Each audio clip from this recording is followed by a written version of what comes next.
তারা tear shell ছুটছেন এবং শিক্ষার্থীরা কিন্তু ধীরে ধীরে সেই পুলিশের যে অবস্থান তাদেরকে পিছু হটতে বাধ্য করছেন এবং যে টিয়ার সেল কিন্তু উপেক্ষা করে তারা কিন্তু সামনে মার্চ করছেন। সেই মিছিল নিয়ে আমরা যেটি দেখাচ্ছি যে হাজার হাজার শিক্ষার্থী কিন্তু এখানে উপস্থিত হয়েছে, যেটি সকাল থেকে কিন্তু তারা বিভিন্ন বাধার সম্মুখীন হয়েছিল। খুলনা নিউ মার্কেট থেকে আমরা প্রথম লাইভে আপনাদেরকে দেখিয়েছিলাম যে শিক্ষার্থীরা বাধার সম্মুখীন হয়েছিল। সেখানে বাইতুল মসজিদের সামনে যখন শিক্ষার্থীরা অবস্থান নিচ্ছিল তখনও কিন্তু বাধার সম্মুখীন হয়েছিল।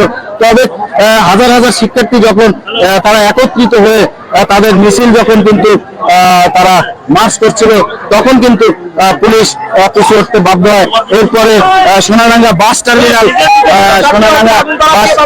টার্মিনাল থেকে তারা কিন্তু হয়ে গল্লামারি হয়ে খুলনা বিশ্ববিদ্যালয়ের সামনে কিন্তু তারা অবস্থান নিয়েছে।